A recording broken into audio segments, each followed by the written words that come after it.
Então, no sétimo ano, vamos para a nossa aula de Renascimento.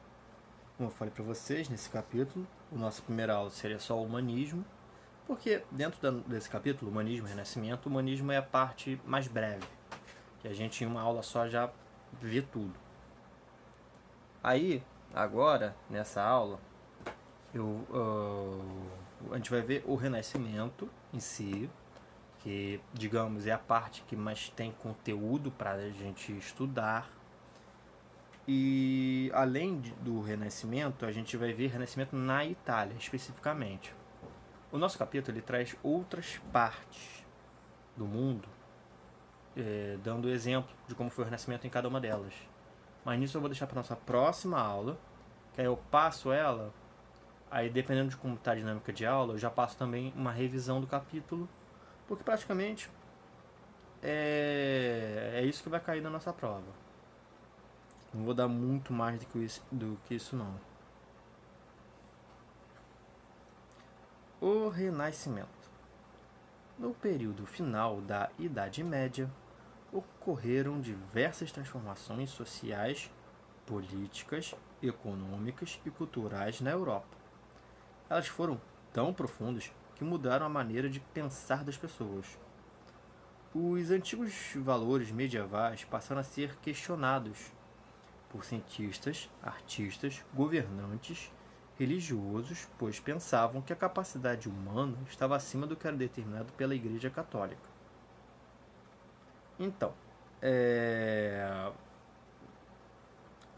por causa da sociedade europeia, ali dos últimos anos, das últimas décadas, séculos da Idade Média, está crescendo demais, se tornando muito forte, o pensamento das pessoas também foi melhorando com o tempo, com aprendizagem, descobertas, trocas de conhecimento com outras culturas. E eles começaram a ver que certas coisas que eles achavam, que eles aprendiam quando criança, não estava correto. Existia muito de desconhecimento no que era passado para eles. E por isso, muitas pessoas de renome, quer dizer, pessoas importantes para a época, começaram a questionar o principal centro de conhecimento da Europa, que era a Igreja Católica. Eles começaram a ver que, assim, algumas coisas que vocês falam pode estar certas, mas outras a gente está descobrindo que não está. Então, não tem como ficar confiando 100% no que vocês estão nos passando.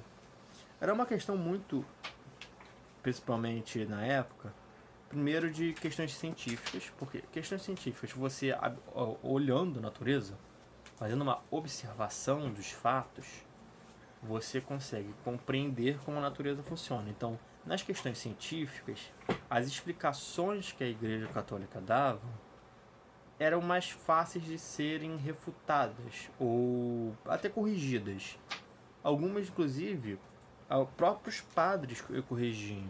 A gente viu ali entre os humanistas, tem o Nicolau Copérnico. Copérnico, ele era um padre. Quer dizer, ele fazia parte da Igreja Católica. E mesmo assim, ele estava defendendo a ideia do heliocentrismo, que não é a ideia, que era a ideia contrária que a igreja defendia oficialmente, que era o geocentrismo. Então a gente vê que mesmo dentro do meio cristão, e inclusive fora, acontecia bastante, de eles começarem a questionar crenças do funcionamento do mundo, porque pela ciência é fácil você descobrir como o mundo funciona. Questões naturais em si, é mais fácil você começar a debater, porque você consegue até agarinhar provas, você consegue provar teorias. Então, nesse quesito científico, as mudanças vieram até primeiro.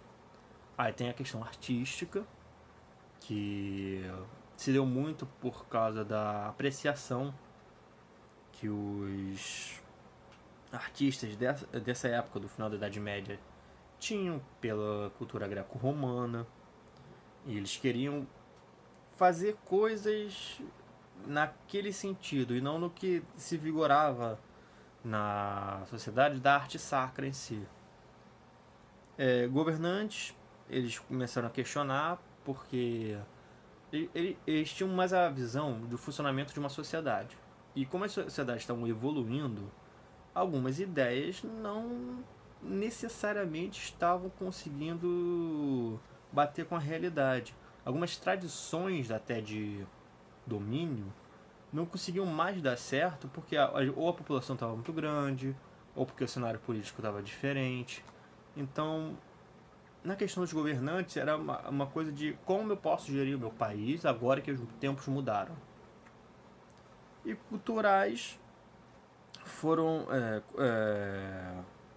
culturais barra religiosos, a gente vai botar os dois aqui meio juntos, porque o desenvolvimento de uma nação muda o pensamento dela. Então, até o dia a dia acaba sendo modificado por causa disso.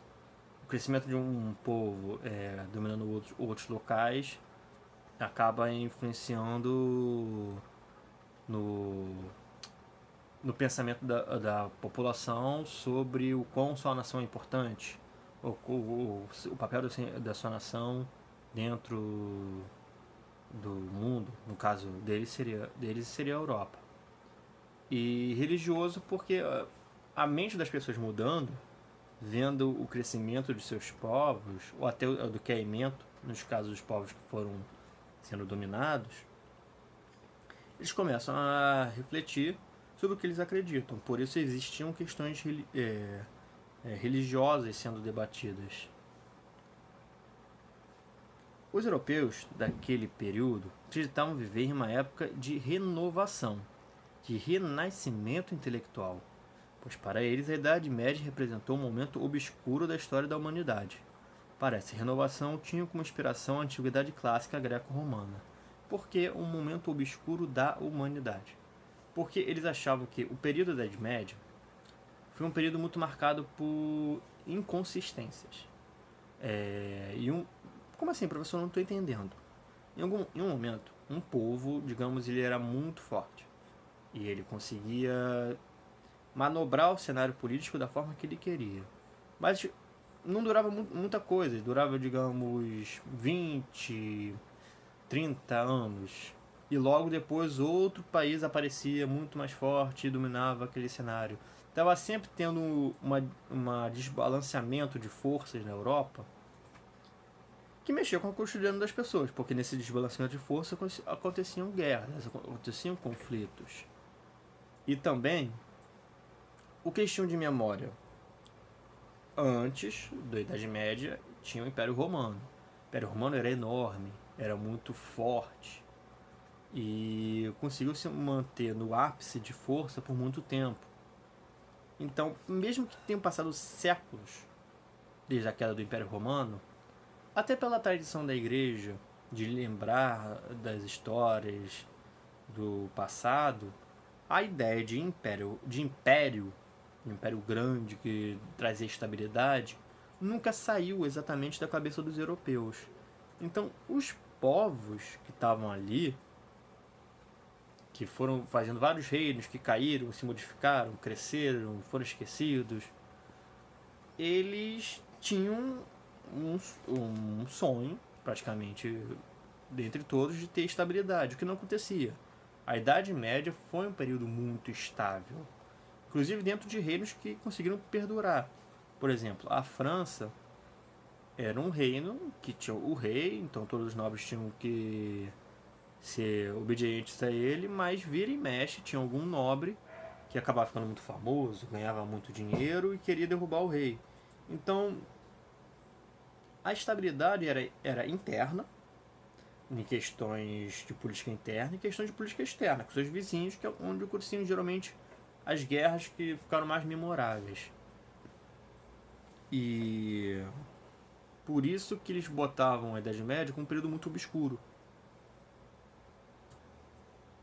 Além de estudarem os livros gregos e romanos, os renascentistas procuraram recuperar os elementos artísticos e estéticos da cultura clássica. principalmente o modo de representação realista da figura humana.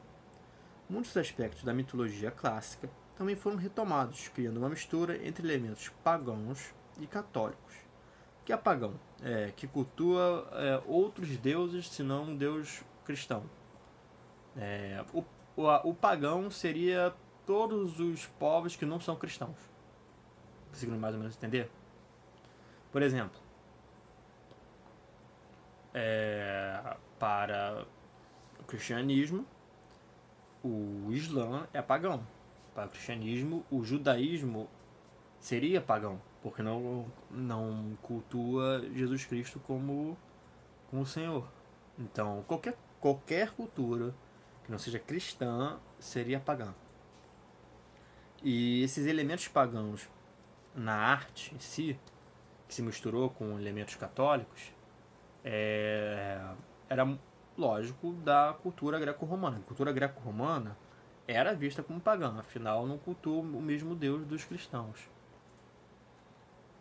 Uma das primeiras obras renascentistas com tema exclusivamente pagão, quer dizer, que não existem ali nenhum traço, nenhuma influência, nada da cultura católica, é O Nascimento de Vênus, de Sandro Botticelli. Ele nasceu em 1445 e morreu em 1510.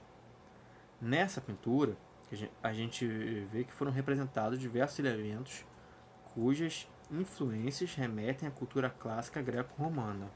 Aqui a gente tem a imagem do Nascimento de Vênus, a têmpora sobre tela de Sandro Botticelli. O que é têmpora? É técnica de pintura na qual os corantes utilizados podem ser misturados a componentes naturais que os tornam moldáveis. Aí, professor, eu não estou entendendo. Tá.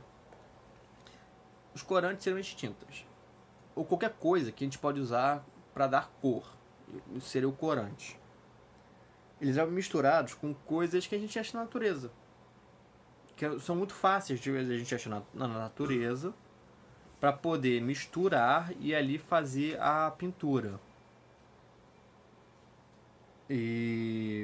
Mas como assim moldáveis? É que nessa mistura dá para manipular fácil ali na pintura. Então não fica uma coisa muito rústica, muito primitiva na hora da pintura. Por exemplo, as pinturas nas cavernas eram feitas de coisas naturais, de corantes naturais, misturado com outras coisas que eles faziam as pinturas. Mas era muito rústico. A gente vê que é uma coisa que assim é muito simplista.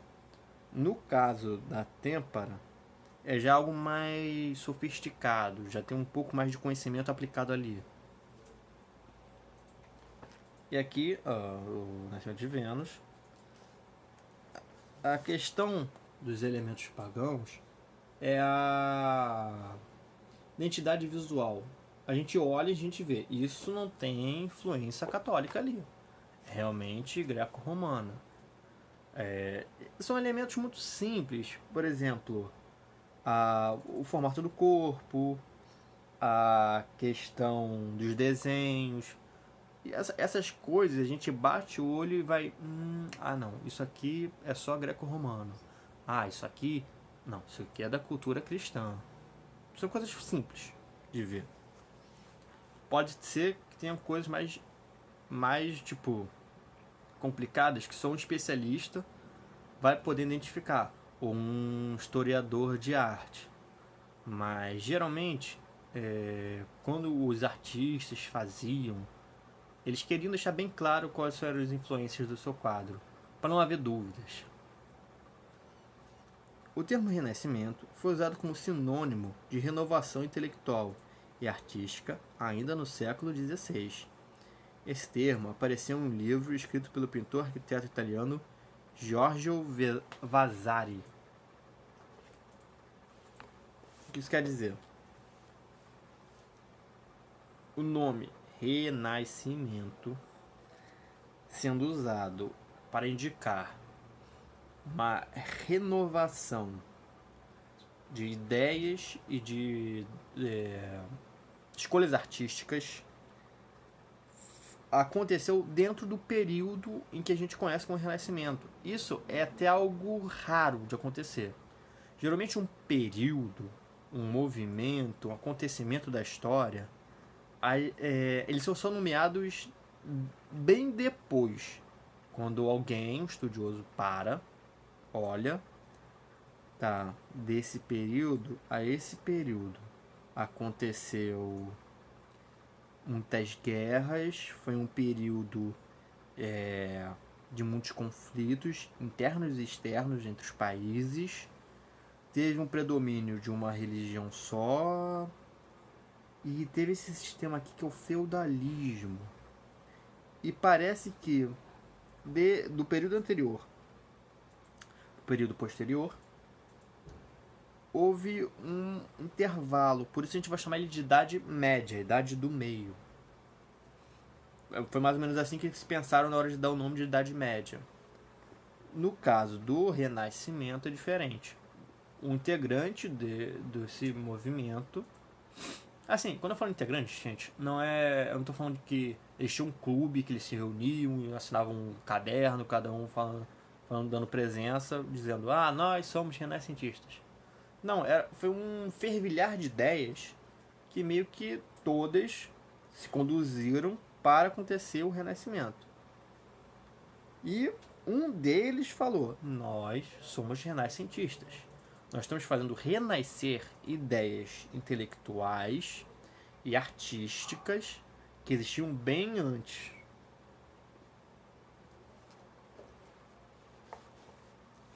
O Renascimento científico. Na época do Renascimento, as ciências eram chamadas de filosofia natural. Elas recebiam esse nome por buscarem o conhecimento da natureza. A filosofia é uma área de conhecimento em que você faz pensamentos, você pega uma ideia e vai estudando ela, e não só estudando, você vai criando questionamentos nela para ela poder ir crescendo. Eles chamavam de filosofia natural porque eles estão fazendo isso pensando, pesquisando e divulgando conhecimento sobre a natureza, de como o mundo que eles vivem funciona, sobre elementos desse mundo. Eles recebiam esse nome por buscar conhecimento da natureza, como eu falei. Inspirados pelo humanismo, intelectuais do Renascimento ocuparam-se com o estudo das ciências. Alguns deles queriam criar um método que funcionasse para todos os estudos científicos. Essa ideia serviu para estabelecer as bases da ciência moderna. Então, eles tinham inspiração nos humanistas. Os humanistas vieram antes dos renascentistas. E eles viram aquilo, acharam legal, que os humanistas estavam se preocupando com questões naturais. Mas eles queriam, naquela ideia de, nós somos os renascentistas. A gente tem um padrão entre nós para a gente nos chamar de renascentistas. Então vamos criar um padrão de pesquisa científica, para que todos nós possamos nos reconhecer como cientistas da mesma linha de pensamento. E essa ideia de a gente tem que criar um padrão de pesquisa, até para eles poderem criar uma definição de ciência. A ciência é isso, é seguir esses passos para encontrar as respostas ou até novas dúvidas, novas perguntas sobre o mundo natural, a nossa Terra, nosso planeta. Os estudiosos do Renascimento conseguiram avançar desenvolvendo três princípios que se tornaram fundamentos do método científico moderno. Primeiro, raciocínio. Segundo, observação. Terceiro, experimentação. Vamos ver cada um de cada vez. O raciocínio é a capacidade de tirar conclusões baseadas na razão. Inspirado nos filósofos da Grécia Antiga, os estudiosos do Renascimento privilegiaram o aspecto lógico na formação de raciocínios, em detrimento do pensamento baseado puramente na visão da Igreja. Isso era aceito pelos teólogos, desde que não se negasse a fé. Então, temos que lembrar que dentro do movimento, tanto do humanismo quanto do renascentismo, tinha-se pesquisadores, cientistas, intelectuais, cristãos e não cristãos. Na parte do raciocínio, é a questão de você... eu quero entender como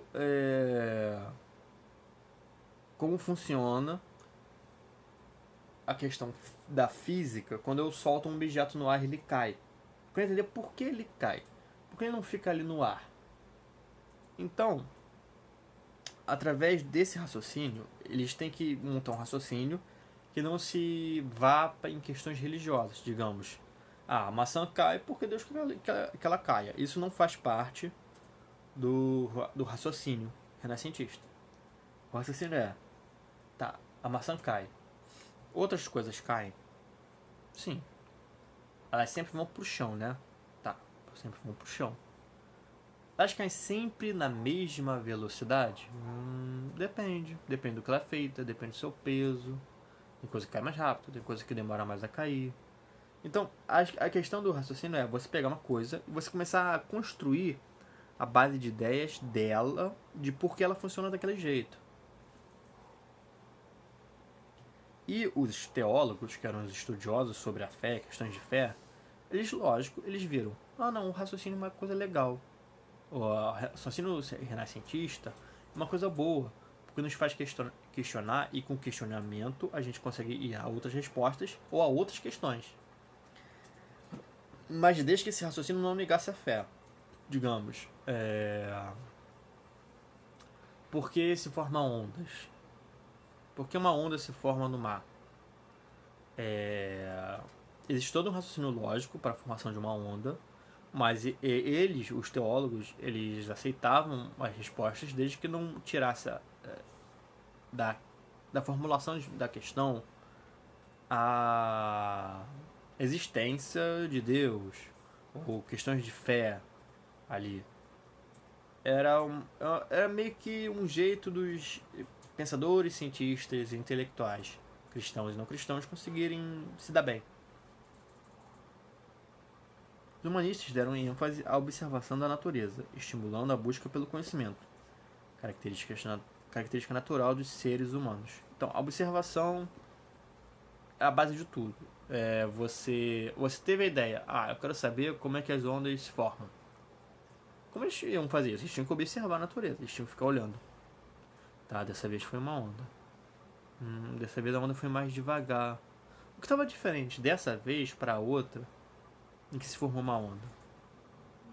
Então eles iam observar a sua volta, o que estava acontecendo, ia observar o mar, ia observar tudo para ver por que a coisa acontecia daquela forma.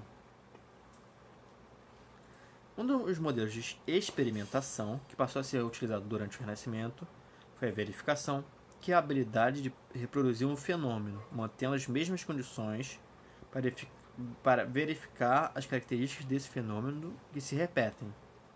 Assim, é possível formular uma teoria ou lei para explicar seu funcionamento. Os teólogos da Igreja Católica eram contra a experimentação, embora alguns padres tenham demonstrado sua importância. O franciscano inglês Roger Bacon, por exemplo, usou o método de experimentação para realizar estudos científicos.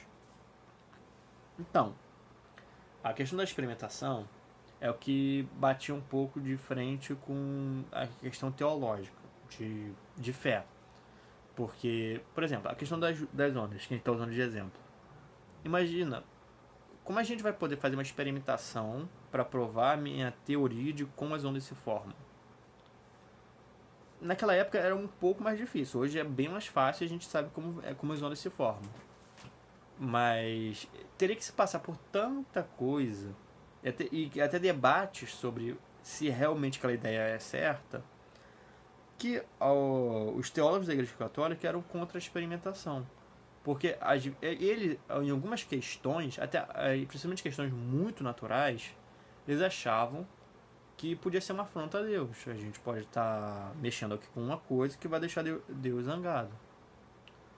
Mas alguns padres eles faziam as experimentações. E eles provaram que, assim, tem que fazer. Não tem que ficar só nas ideias, a gente tem que pôr em prática, porque se eu acho como aquilo funciona, eu tenho os meios de fazer aquilo funcionar de maneira controlada, mas nas mesmas condições que eu observei, então isso quer dizer que eu posso provar algo através de um experimento. Utilizando esses três princípios intelectuais, os cientistas do Renascimento foram responsáveis por importantes avanços científicos em óptica, que é a questão da visão. Aí também cai na questão, digamos, construir objetos que melhoram a visão ou que ajudam na visualização de alguma coisa, como uma luneta, um telescópio, óculos, por aí vai. Astronomia, geografia, cartografia, biologia, física, engenharia, química e medicina. Várias áreas de conhecimento foram melhoradas porque eles não ficaram só na questão de eu observei e eu raciocinei como funciona. Não, eles foram na prática e conseguiram provar através de um experimento. Um bem famoso dessa época foi a questão do prisma. O que é o prisma, professor? Digamos, é um objeto transparente. Ele tem vários lados. E quando a luz bate de um lado, do outro ele sai em toda a sua cor. Como assim toda a sua cor? A questão do arco-íris. Eles descobriram que a luz branca do Sol é a mistura de várias cores. Que aí o prisma, quando ele bate num lado dele, a luz ali dentro ela se espalha. Então quando ela se espalha, ela meio que se divide. Aí você vê várias cores, que faz a cor do arco-íris. Descobriram que o arco-íris nada mais é do que a luz do Sol batendo em alguma coisa transparente que deixa ela aparecer ali no céu. Aí observando, eles viram, é a chuva. Batendo nas gotículas de água que caem do céu, a luz fraciona e faz o arco-íris.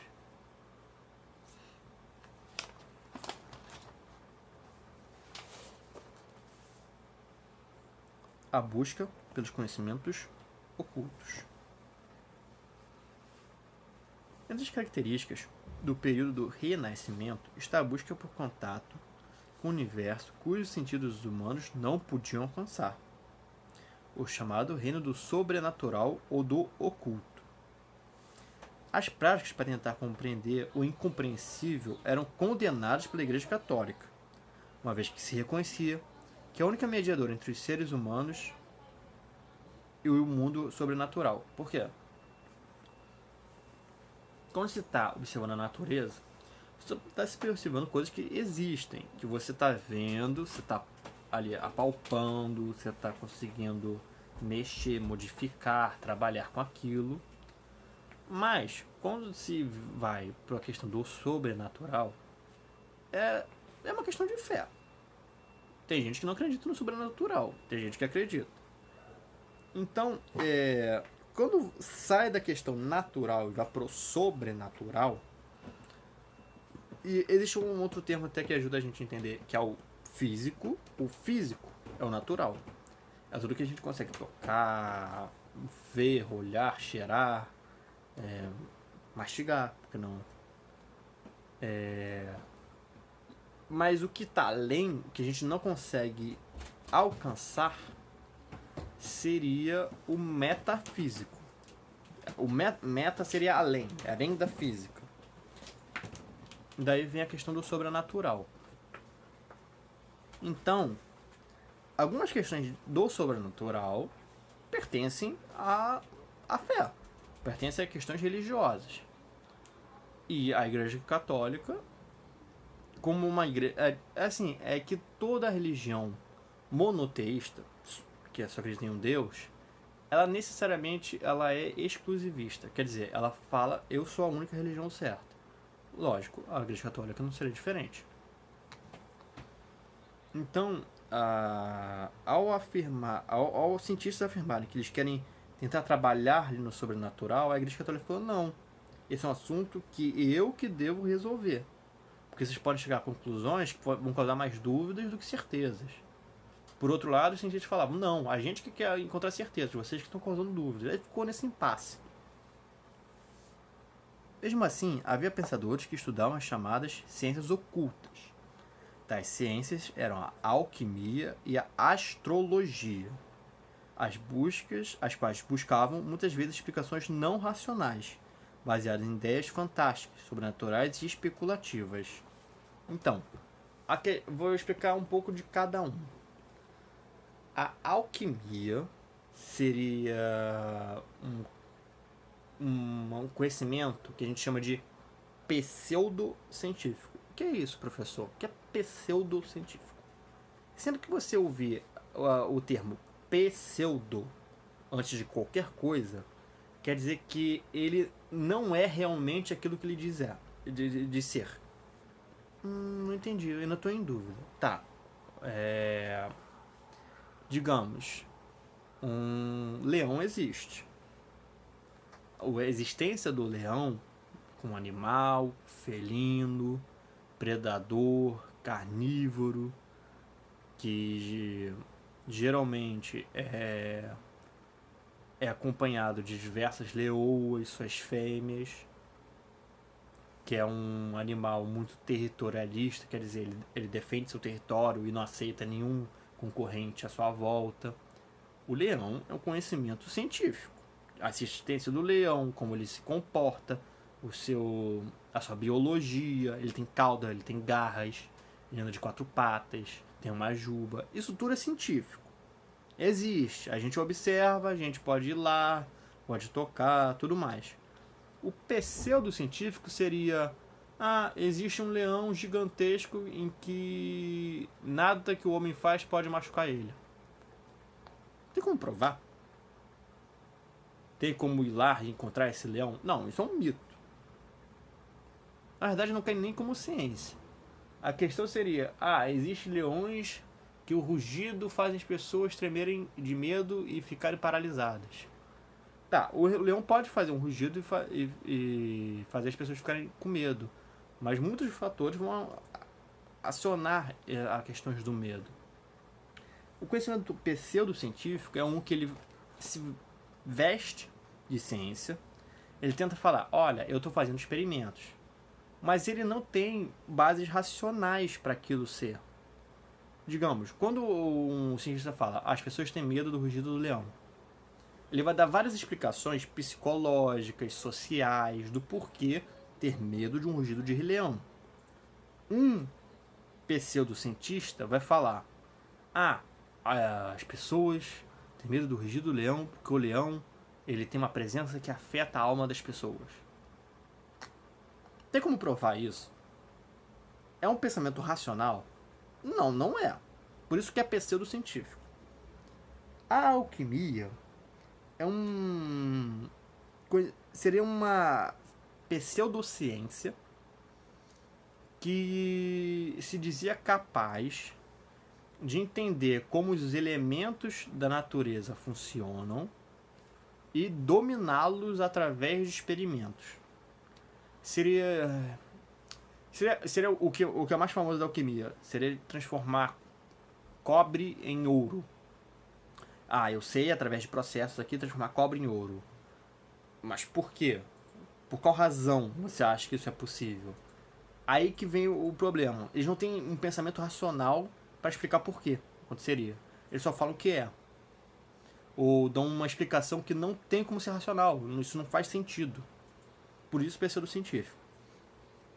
E a astrologia, outra pseudociência, que fala que através da observação dos astros, quer dizer, das estrelas, dos planetas, seu posicionamento em relação à Terra, tem como prever como vai ser o dia da pessoa, ou como vai ser o ano da pessoa.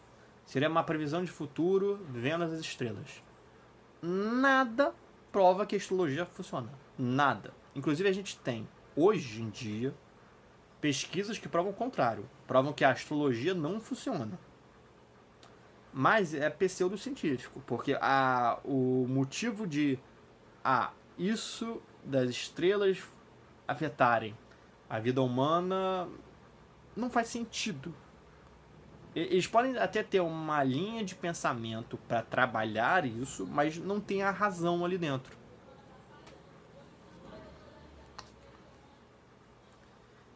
Então, tais ciências, que é a alquimia e a astrologia, as quais buscavam muitas vezes explicações não racionais, como eu estou falando o tempo todo para vocês, baseadas em ideias fantásticas, os astros influenciarem a vida humana, ou conseguir transformar cobre em ouro só porque eles estão na natureza.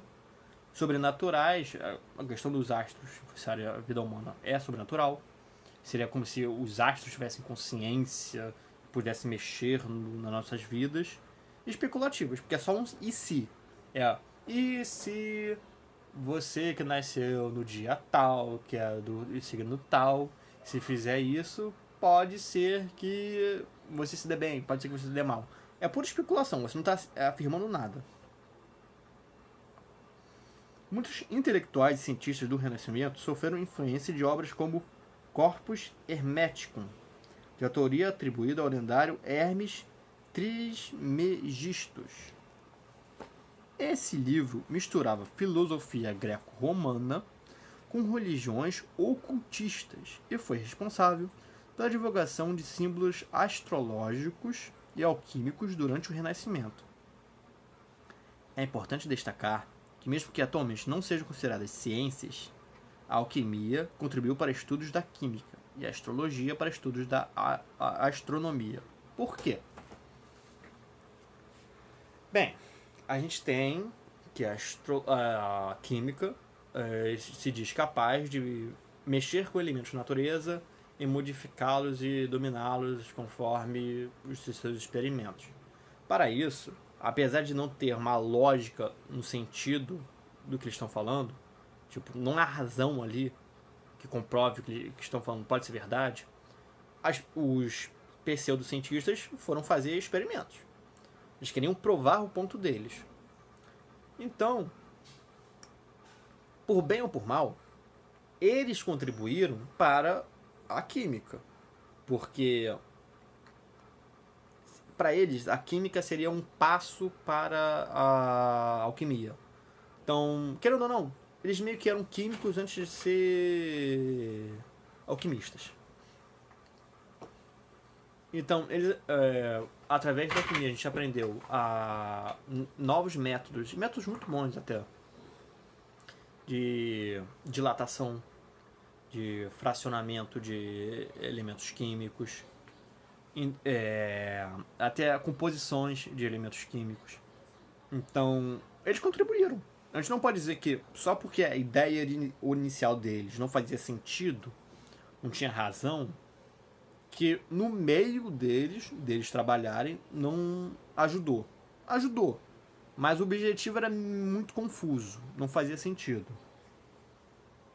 E na astrologia, como tinha que observar as estrelas, ficar observando sua movimentação, mas infelizmente para querer prever o futuro, para querer saber o dia de amanhã, se ia chover, se ia fazer sol, eles ajudaram a astronomia, porque estão observando as estrelas, estão fazendo registro das suas órbitas, do que tem à volta delas, do seu giro em volta, por exemplo, de uma estrela maior, ou no caso dos planetas, aqui em volta do Sol. Então, muito conhecimento astronômico foi feito dentro desses astrólogos, por esses astrólogos. Mas o objetivo deles, que nem a alquimia, era um objetivo confuso, era um objetivo que não tinha razão. Aí é 303, vou deixar para casa. E a gente parte para o Renascimento na Itália. Ah, professor, mas por que na Itália? Por que essa parte da Itália é tão importante? Bem, o Renascimento na Itália ela é importante porque foi o berço na Itália que surgiu mesmo o Renascimento, que ele veio com força. E essa parte, inclusive, eu vou deixar num vídeo próprio. Eu vou encerrar esse. Aí eu vou passar umas coisinhas pra gente copiar e a gente volta. Mas tem a ideia de que o Renascimento na Itália ele é o mais importante dos renascimentos porque é a origem. É de onde fervilhou aquelas ideias e vieram à tona. Tudo bem, turma? Fechando esse vídeo, vamos lá pro grupo, passo umas coisinhas para copiar, e a gente volta pro último vídeo, Renascimento na Itália.